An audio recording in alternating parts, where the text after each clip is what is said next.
So this is my unknown year two-door Range Rover Classic. What's awesome is that somebody has already started the conversion, which I really like. I've looked at a couple of two-doors. It really broke my heart to see that they still had the roofs and the rear windows, all that. And the reason I say that is because my plan all along was to cut the top off and kind of make this into like a little beach cruiser looking thing. Still don't know if that's the plan yet, but as of right now, that is it. Now the body lines on this thing are pretty immaculate. They line up much better than my four-door. My four-door has been to hell and back and is going through some mechanical issues right now, transmission related maybe, but I don't know. Anyway, the goal here is to cut off this frame, remove the window, and fix some of the dents that are around here. There's a little bit of denting around the lock, a little bit over the fender, a little bit in the door area, of course, there, but we've got exposed hinges in the doors, in the hood. We've got an updated steering wheel with the hard-style dash with the two-door vents. Thing is pretty awesome, pretty rust-free. No rust in the spare tire pocket, no rust around the fenders where you'd expect it. Galvanized, corrugated, I guess bed panel. Everything else has been like Linex, or what is it, bed liner. For all though, the inside is really rust free. Considering how long this thing's been outside, I'm guessing like 5 years at least.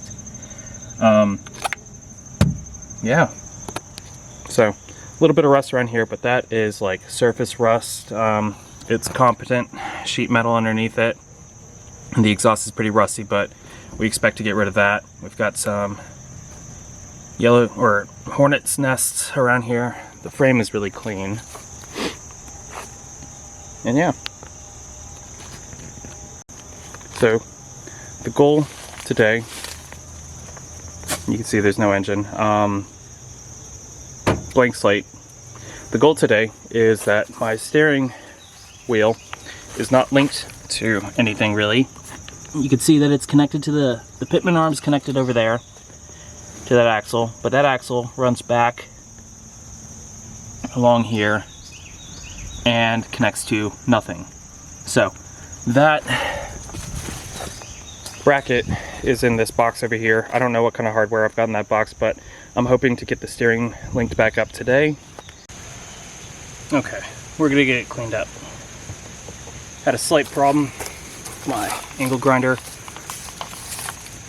Hercules, I don't know, you'll find out. I don't take the greatest care of my tools. You can see Harbor Freight down there, Harbor Freight right here, Harbor Freight cup. This thing lives outside, and so a little bit of the brushes got rusty, so I had to pull one of the brushes and get it cleaned up. Anyway, here we go.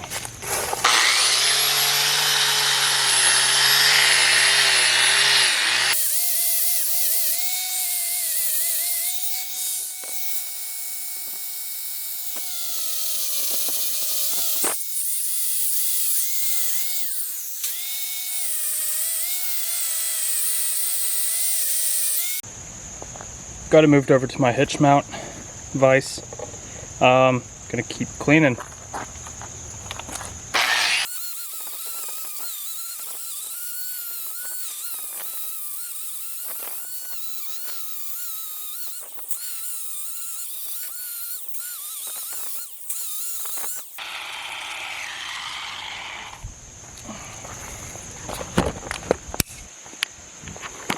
So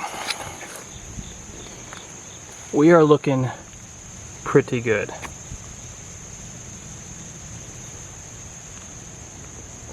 Focus. Okay. So I don't want to get in here too much. What happens is the wires on that wheel get hung up on sharper edges, and they'll trim off and they'll shoot off, and it's not super great or safe. So what I like to do is I never like to put myself in the plane of the wheel. So if the wheel is spinning this way, I'll stand off to the side so that it, you know, the wires that will inevitably fly out aren't flying at my face or other important bits to me.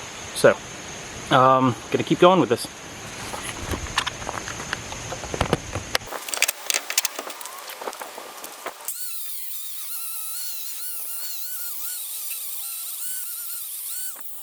There's a couple spots that I'm not going to be able to get the grinder into, so I'm going to save those and wire brush them off. However, I'm going to flip the whole part now, see if I can get to this part.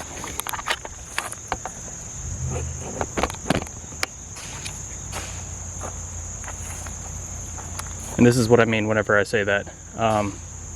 The wires fly off. Focus.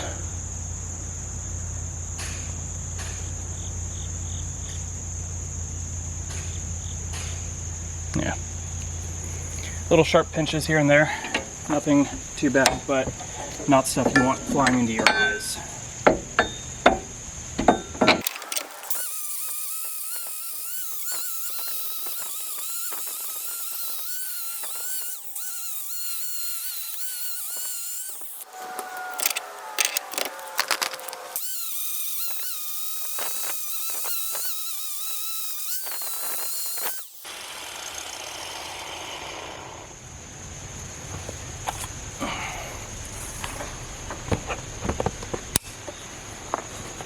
Okay, so here we are. We actually have a part number now. So it's looking fairly clean. Again, I got to get into that spot, that little nook, and then we're almost ready for paint.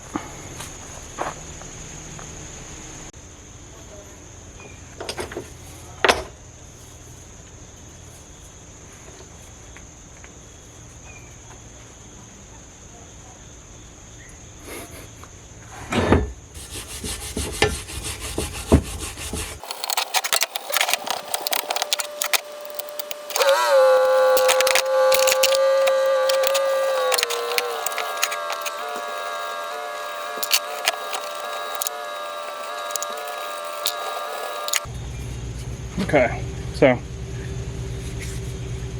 mostly cleaned up. We got all the schmoo knocked off. We are looking pretty good. I know that you're gonna see some like stuff, residuals, but that's not such a big deal. You know what it looked like before. We've got basically a brand new part. Alright, so we are set up in our mobile paint booth. We have our Rust-Oleum crystal clear enamel. Just want to give this a shot. Haven't used this. I've had it, never used it, so now's as good a time as any.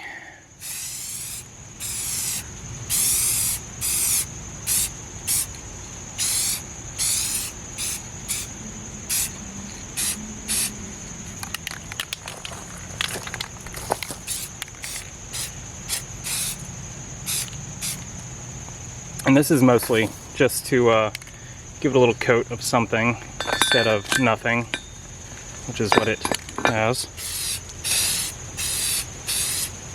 Now, if you were painting a part, an actual color, you would not be painting it like this. You would not be painting it this heavy. You would not be painting it this thick. You'd be using some actual technique, but since we're just going for clear,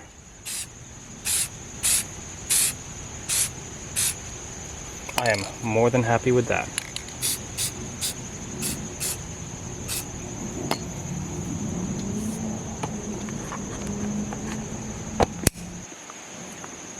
So, there she is. Let's get some glamour shots. Oh yeah. Oh yeah. So,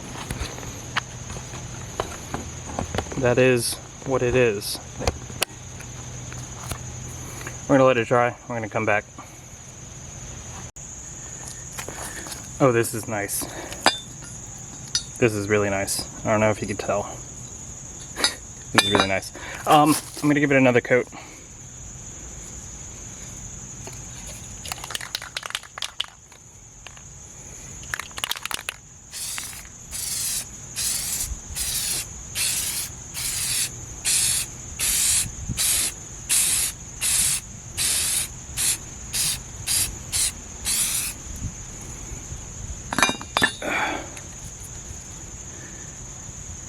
Ooh, it's gooey.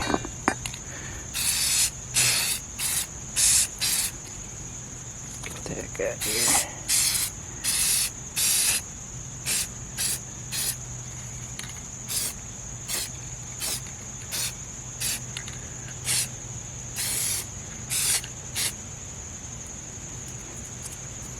Keep your workspace clean.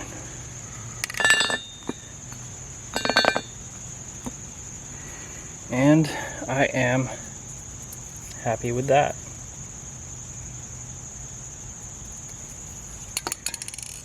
See you in a few minutes.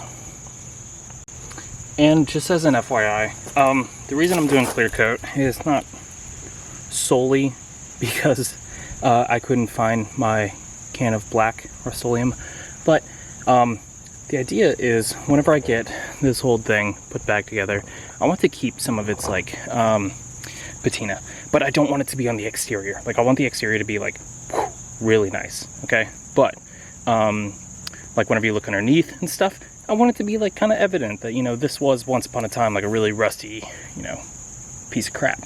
So I don't know how far I'm going to take this like kind of patina idea. But as far as like steering components and stuff, it's super easy to do. So whenever you look underneath the front, you're gonna see some like kind of cool raw cast parts and stuff. Like I'm thinking that I want to do the brace like that. I want to do my panhard bar, you know, just kind of odds and ends stuff. Maybe the not track bars, but these bars that loop underneath the front axle and tie it back. Maybe those I'll do kind of a silver. I am thinking about doing the, well, I'm kind of undecided on the actual axle housing. Either like a silver or black. I don't know. Very much up in the air. I don't know what would be tasteful or not, but the goal is to have this thing be one of one, super unique. So I know that a bunch of two-doors have been done, but this one is mine, and it is going to be very much mine. So I guess instead of watching paint dry, I'd like to let you in on what I'm kind of working on concurrently. So my passenger door opens just fine from the outside. The handle releases it, it opens up, and then it'll close. It'll kind of latch loosely, but we'll tighten that all up later. This one is tight closed, and the handle is locked out. Now inside you can see that the fixture that holds this, the actual mechanism to the door, has been like totally unbolted and stuff, but whenever push comes to shove, I cannot get this thing open. I've tried all the classic ideas, and you can even kind of see it in there whenever I push on the door. Oh, guess not. The mechanism inside where the latch goes doesn't actually move. So the latch is fixed to the nub, and then the door is not attached to the latch. So where these mounting holes are, there are just empty threads inside where these things should attach to it. And this one is racked pretty badly, so the whole assembly is kind of like rocked this way. So this one's like maxed out, super open. There you can see it. And then this one has a lot of play. So this one I can kind of like move as if a latch were there. I can kind of close it, which I think I hate, because this one doesn't move at all in the least whenever I rattle on it or anything. And there's nothing going on the inside. So I've moved the chair out of the way. There's nothing. So I can kind of get inside there to the assembly loosely and kind of poke and prod and stuff, but it's real tight, real jammed. So That's just kind of what I'm fussing with right now. Not a big deal, but a deal nonetheless.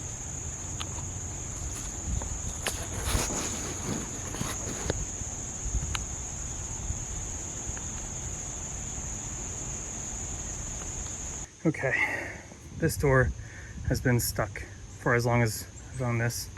Owned it a little while.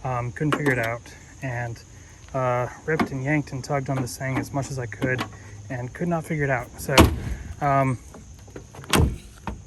don't know why I thought that that would latch, but I wanted to show those of you who may have these at home and maybe experiencing similar issues. So previous owner at some point had removed these bolts and had closed the door, and that screwed me.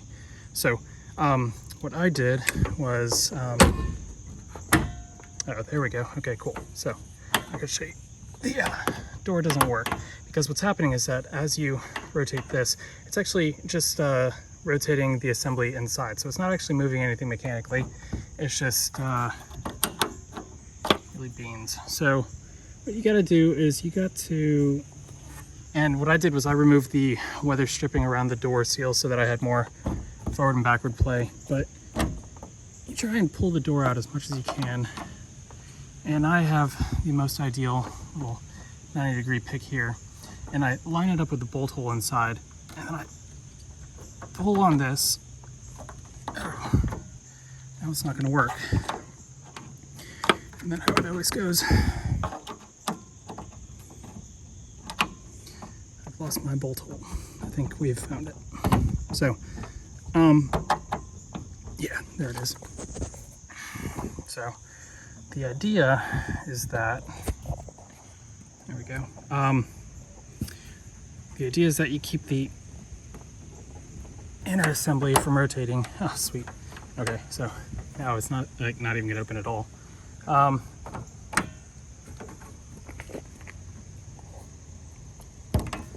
Let's put some tension on this in some direction or another. I can't even describe how difficult this is with one hand.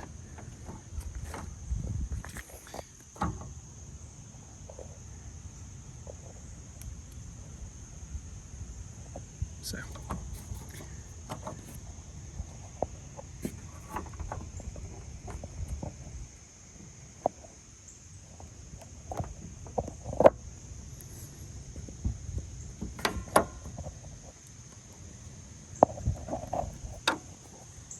I'm going to jam this back and forth with the lock all the way open and see if I can't get it to, oh, I did it.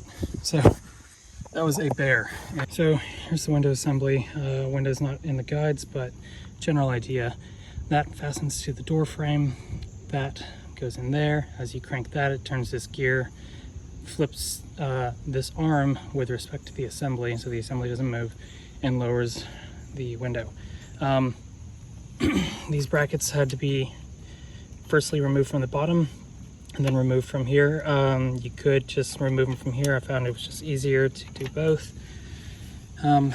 This cross frame right here was interfering with the thickness of the door as it came up, so had to remove that piece. There were 3 bolts in there. I've managed to already lose one, but that's okay. You just need 2, theoretically 1, maybe even none. I don't know, I'm no engineer. So my goal for this is that I want to maintain the integrity of the door. I think that those verticals lend a lot of support to at least the center span. So I'm going to keep that. I'm going to keep the little triangle, and then I'm going to cut the frame there. I'm going to keep this vertical, I believe. I see no reason to get rid of it. Might as well keep that. Added rigidity as it, you know, whatever. And then cut this frame where it exits the door sill, basically right there. That's it. So this is it. This is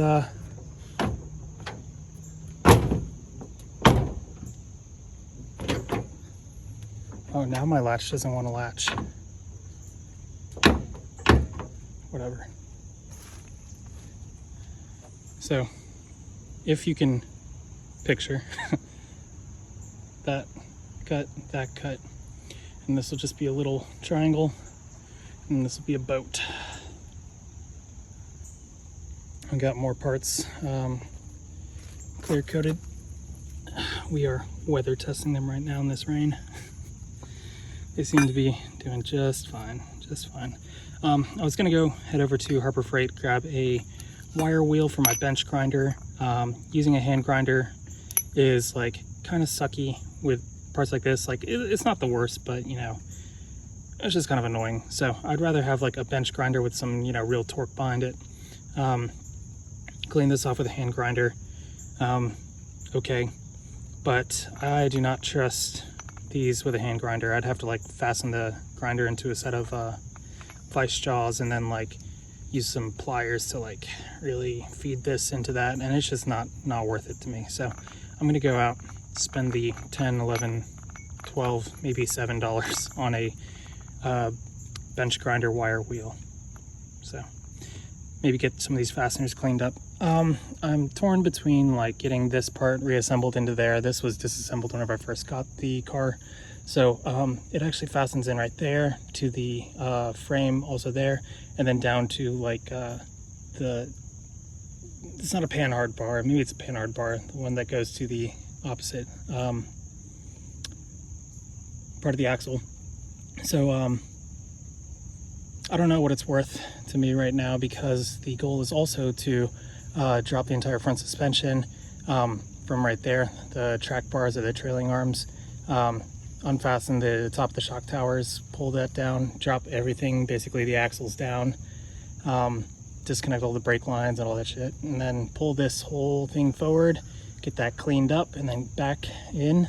And then the same goes for the back. The back's gonna be a little bit harder because it's got that like wishbone arm in the center, and I don't know quite how to do that yet, but we're gonna figure it out together. And so we're gonna easy mode first, and then we're gonna hard mode in the back. And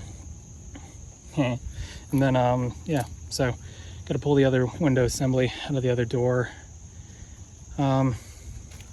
Yeah, this thing's starting to come together. I've got to find hardware to fasten this thing back into here, make sure it's not all screwed up. Seems to be okay now, but it was having a lot of problems before with the window there. So if you ever have troubles with your latches and locks, get rid of your windows. Cut the frames. Cut the roofs off. You'll be good. While we're on the subject of latches, locks, doors, and tracks, this is how the front, I guess the only latches work, as opposed to the tailgate latches. So you've got this arm, which pokes through that hole. You've got this arm, which if you've ever removed your door card, you know this goes through that hole, fastens to those two bolts right there. And then, like I mentioned before, these two get rods that go to each handle. There's a handle mounted in the front and then a handle mounted in the back. And if you pull those handles, what it does is, regardless of which handle you pull, it will pull this one this way and this one this way, putting tension on this rod. And let's see if I can do this. It's going to pull on that right there. This is abundantly difficult to do with one hand. So it pulls on, let's see if I can, oop. That also has a dog leg, goes in that hole down there. See the horizontal? So anyway, this is how your lock works. You get pulled back is, I think, unlocked. Now I'm gonna make a liar out of myself. Pushed in is unlocked, pulled back is locked. So that's how that mechanism works. Also, whenever you turn your key in the tumbler, it's going to push-pull a con rod like this. All it is two little boop-de-doos. This one is cracked, so I'll need to source some more parts or make some more parts, who knows. We'll see how I'm feeling. And then that will push-pull this. So that's how you lock and unlock it via the key. So you've got your internal access, you've got your conrod to your external access, and then if you're ever just like stuck and you can't get it, sitting there doing that will also help. So as for the actual mechanism of the handle, I haven't explored it too much. Obviously, striker goes here.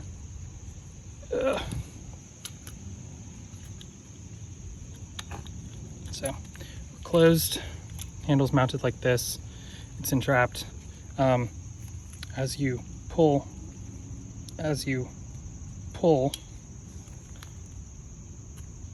oh, it's because I'm holding all the rotating bits. You see the handle is connected in a U shape to this piece that I'm holding. I'm thinking that if I squeeze it a special way, maybe I can, nope, weak and feeble. So there's a lot of weight on these two springs, but as you push on this, as you pull your door handle, it's like that, like this whenever it's closed. As you pull your door handle open, it's going to open that latch. It fastens via these 3 bolts, no bolts, 3 holes. Yeah, so I'm going to pull the other latch as well. I'm going to give it a good cleaning and stuff, see if I can't get it back into working order. I mean, not that this doesn't work, but you know, grimy, grody, dirty, nasty, yuck. So yeah. So, true to my word, I went down to Harbor Freight, picked up a wire wheel for my grinder, my Harbor Freight grinder. I think I opted for the more expensive wire wheel option. This one ran me $9 instead of $6. This one is able to hold a higher RPM. Not limited by this. This guy is definitely underpowered for running this, but more than enough to clean the stuff that I need to clean. So, in cleaning it, I got them all looking fairly nice, except that I found some damage from the removal process. We've all been there, especially if you live in some saltier states up north. I am fortunate enough to not, but I still get, you know, the occasional rust and crud. So wire wheel is definitely the way to go on a bench grinder. Just gotta be a little bit careful, hold it with a pair of pliers. If you're brave, you can brace it and use your hand or whatever. Just do not use gloves. Everyone's got stories about people's gloves getting caught in there and whatnot. But anywho, went down to Tractor Supply though for these bad boys. Grade 8, ½ inch, 6 inches long, 13 threads per inch, which is down from the 20 threads per inch that we had before. However, I don't think that the clamping power is going to be what holds us back here. I think that these are definitely overkill. Could probably go for grade 5 or whatever. These aren't like, yeah, I don't know. They rate grade 8 for steering components, so went with grade 8 to not upset the masses. But got 2 grade 8 bolts, all these washers, 2 nuts, 3 cans of primer for $23. Now, if you don't have a Tractor Supply near you, I am very sorry, but if you do, go buy things you don't need. They sell these things by the pound, and when I mean by the pound, like they threw all this junk in a bag and threw it on a scale and charged me 7 whole dollar dues for it. So that is pretty wild if you've ever bought grade 8 bolts from any other big box store. So highly recommend them. Awesome guys. And stay tuned for the next video. I think that I'm going to proceed with not installing this and instead pulling the whole front axle assembly, disconnecting the trailing arms, disconnecting the struts, getting the steering linkage torn down, like the pitman arm, and all that. So stay tuned. That is going to be a fun one, I think.